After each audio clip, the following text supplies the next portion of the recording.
안녕하세요. 전우희 기록입니다. 70년대 군 복무를 하셨던 전우 여러분, 혹시 공병 출신이신가요? 그렇다면 이 영상을 보시면서 당시의 고된 기억들이 생생하게 떠오르실 겁니다. 공병은 전투부대 못지않게 어쩌면 그보다 더 힘든 병과였습니다. 총 대신 삽을 들고 전투 대신 토목공사를 하며 대한민국의 기반 시설을 만들어내셨던 분들이죠. 오늘은 1970년대 공병이 왜 그토록 힘들었는지 그 이유 7가지를 당시 자료와 증언을 바탕으로 낱낱이 파헤쳐 보겠습니다. 영상이 도움이 되셨다면 구독과 좋아요 부탁드립니다. 7위. 노후화된 장비로 작업해야 했던 현실. 1970년대 공병부대의 주력 장비는 대부분 1950년대 한국전쟁 당시 미군으로부터 인수받은 장비들이었습니다. 불도저는 캐터필러 D7, 덤프트럭은 2.5톤급 GMC, 트럭 그레이더는 캐터필러 구형 모델들이 줄을 이뤘습니다. 이 장비들은 도입된 지 15년에서 20년 이상 지난 것들이 대부분이었습니다. 당연히 고장이 잦았고 정비 부품 수급도 원활하지 않았죠. 엔진 오일 누유는 기본이었고 유압 개통 문제로 작업 중 멈춰서는 경우가 빈번했습니다. 당시 민간 건설 현장에서는 1960년대 후반부터 새로운 장비들이 속속 도입되고 있었습니다. 하지만 군은 예산 부족으로 신형 장비 도입이 어려웠고 공병들은 구형 장비를 계속 사용해야 했습니다. 겨울철에는 특히 고생이 심했습니다. 영하의 날씨에 디젤 엔진 시동을 걸기 위해 장작불을 피워 엔진을 데워야 했고 시동이 걸리기까지 1시간 가까이 걸리는 경우도 있었습니다. 작업 중 장비가 고장나면 병사들이 직접 공구를 들고 현장에서 수리해야 했는데 추운 날씨에 맨손으로 쇠를 만지며 정비하는 일은 정말 고역이었습니다. 타이어가 마모되어도 교체용 타이어가 없어 펑크를 떼우며 사용하는 경우도 많았고 브레이크가 제대로 작동하지 않는 차량으로 산길을 오르내려야 했습니다. 장비의 노후화는 단순히 불편함을 넘어 안전 문제로 직결됐지만 당시에는 선택의 여지가 없었습니다. 6위.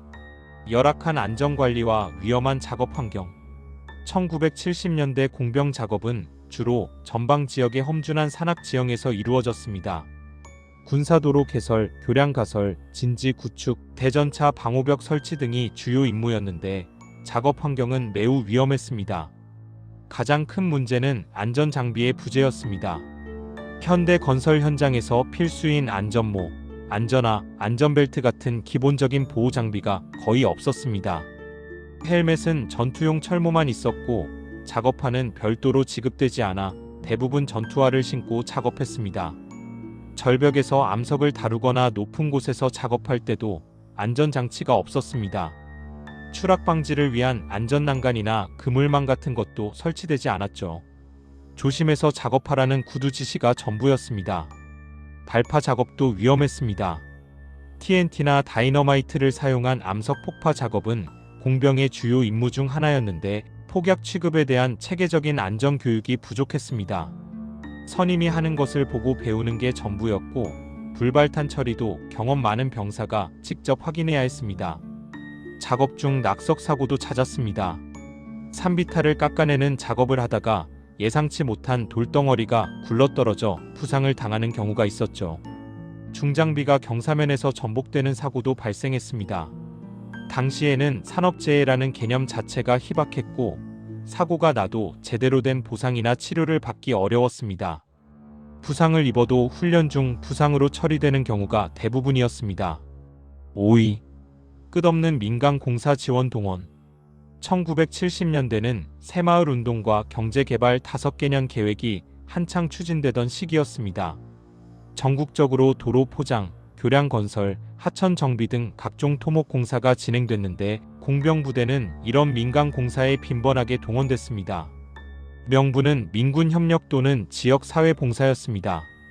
마을 진입로 포장, 농업용수로 공사, 교량 건설, 심지어 관공서나 학교 건물 신축 공사에도 공병들이 투입됐습니다. 주말이나 휴일에도 이런 작업이 계획되는 경우가 많았습니다. 문제는 이런 작업이 군 본연의 임무보다 우선시되는 경우가 많았다는 점입니다. 전투 훈련이나 군사작전 준비보다 민간 공사 일정에 맞춰 부대가 움직이는 경우도 있었죠. 민간 업체가 수주해야 할 공사를 군이 대신 시행하면서 장비 사용료와 유류비 정도만 받는 경우가 대부분이었습니다. 병사들의 노동력은 무상으로 제공되는 셈이었죠.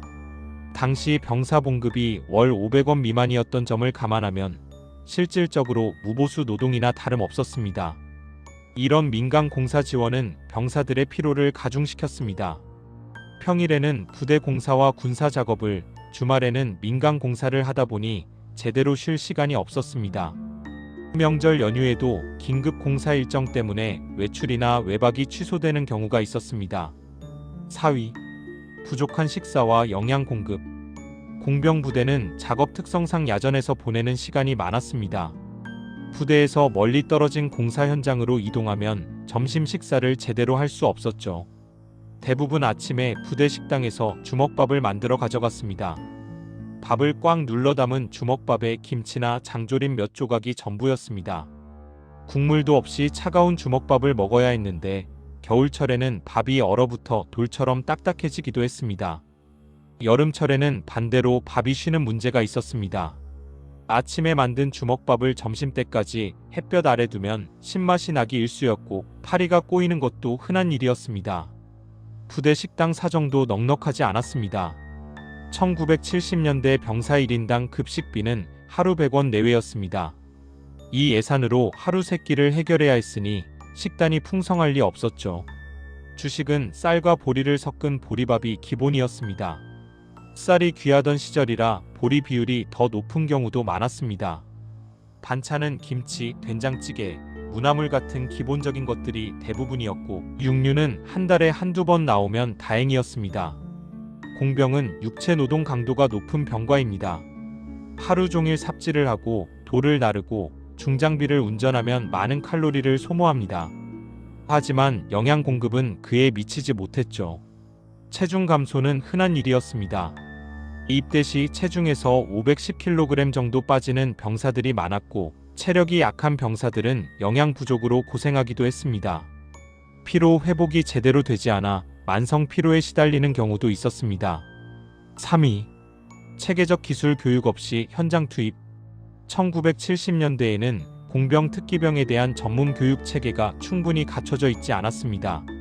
신병 교육대를 수료한 후 공병 부대에 배치되면 본격적인 특기 교육을 받기보다는 바로 현장에 투입되는 경우가 많았습니다. 중장비 운전이 대표적인 예입니다. 불도저, 그레이더, 덤프트럭 같은 장비를 다루려면 전문적인 교육과 훈련이 필요합니다. 하지만 당시에는 민간 자격증 제도도 군과 연계되지 않았고 부대 내에서도 체계적인 교육 프로그램이 부족했습니다. 대부분 선임 운전병이 신참에게 짧은 시간 동안 기본 조작법만 알려주는 시기였습니다. 클러치는 이렇게 밟고 기어는 이렇게 넣고 레버는 이렇게 당긴다 정도의 설명을 듣고 나면 나머지는 직접 운전하면서 익혀야 했습니다. 장비 정비 기술도 마찬가지였습니다. 엔진 구조, 유압 시스템, 전기 계통에 대한 이론적 지식 없이 이게 고장나면 이렇게 고친다는 식의 경험적 지식만 전수됐습니다. 정비 매뉴얼이 있어도 영문으로 되어 있어 활용하기 어려웠죠. 발파 작업도 위험한 작업임에도 교육이 충분하지 않았습니다. 폭약의 종류와 특성, 뇌관 설치 방법, 점화 시간 계산, 안전거리 확보 같은 전문 지식이 필요한 작업인데 대부분 선임이 하는 것을 보고 따라하는 것으로 배웠습니다. 교량 가설이나 축성 작업도 토목공학적 지식이 필요한 고난도 작업이지만 이론 교육은 거의 없었습니다. 현장에서 부딪히며 배우는 것이 전부였죠. 이런 상황은 작업 효율을 떨어뜨릴 뿐만 아니라 안전사고의 위험도 높였습니다. 제대로 된 교육을 받지 못한 채 위험한 작업을 수행해야 했던 것이 1970년대 공병들의 현실이었습니다. 2위. 엄격한 군기와 어려운 병영 생활. 1970년대 군대는 전반적으로 군기가 엄격했고 공병부대도 예외는 아니었습니다. 작업량이 많고 일정이 빡빡한 공병부대의 특성상 간부들의 스트레스가 높았고 이것이 병사들에게 전가되는 경우가 많았습니다. 기압은 훈육의 일반적인 수단이었습니다. 작업이 지연되거나 장비를 잘못 다루거나 실수를 하면 기합을 받았습니다. 엎드려 뻗쳐, 오리걸음, 토끼뛴 같은 체벌적 기합이 일상적으로 이루어졌죠. 겨울철 야외 작업장에서 받는 기합은 특히 힘들었습니다. 얼어붙은 땅에서 엎드려 뻗쳐를 하면 손이 시려서 감각이 없어질 정도였고, 추운 날씨에 땀을 흘리면 감기에 걸리기 쉬웠습니다. 선임병과 후임병 사이의 위계 질서도 엄격했습니다. 군번이 빠른 선임의 말은 절대적이었고, 후임은 선임의 지시에 무조건 따라야 했습니다. 작업 중에도 힘든 일은 후임들 몫이었죠. 구타나 가혹행위도 존재했습니다. 당신은 손이 약이다, 때려서 가르친다는 생각이 통용되던 시절이었습니다. 심한 경우 삽자루나 강목으로 맞는 일도 있었고, 군화발로 차이는 경우도 있었습니다. 특히 공병부대는 야전 막사나 천막에서 생활하는 경우가 많아 간부들의 감독이 소홀한 곳에서 선임들의 가혹행위가 일어나기도 했습니다. 물론 모든 부대가 똑같이 가혹했던 것은 아닙니다. 좋은 지휘관과 선임을 만나면 비교적 인간적인 분위기에서 복무할 수 있었습니다. 하지만 전반적으로 보면 1970년대는 병사 인권에 대한 인식이 낮았고 가혹한 환경이 당연시되던 시기였습니다. 1위. 긴 작업 시간과 높은 노동 강도. 1970년대 공병의 가장 큰 어려움은 바로 끝없는 노동이었습니다. 공병의 하루 일과는 일반 전투 부대보다 훨씬 길고 힘들었습니다. 보통 새벽 5시 30분에서 6시 사이에 기상했습니다. 점호를 하고 아침 식사를 마치면 7시쯤 작업장으로 출발했죠. 부대에서 멀리 떨어진 작업장까지 이동하는 데만 1시간 이상 걸리는 경우도 많았습니다. 작업은 보통 오전 8시부터 시작해서 해가 질 때까지 계속됐습니다.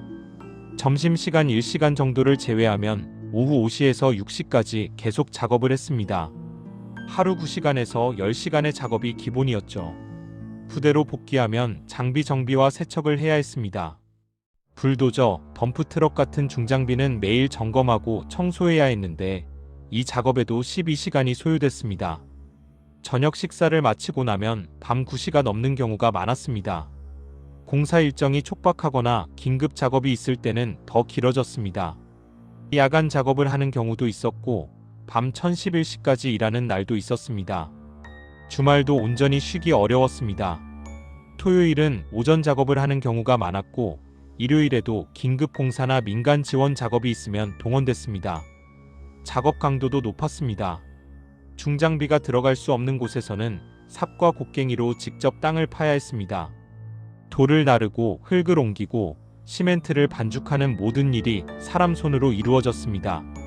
여름철에는 폭염 속에서 땀을 뻘뻘 흘리며 일했고 겨울철에는 영하의 추위 속에서도 작업을 멈출 수 없었습니다.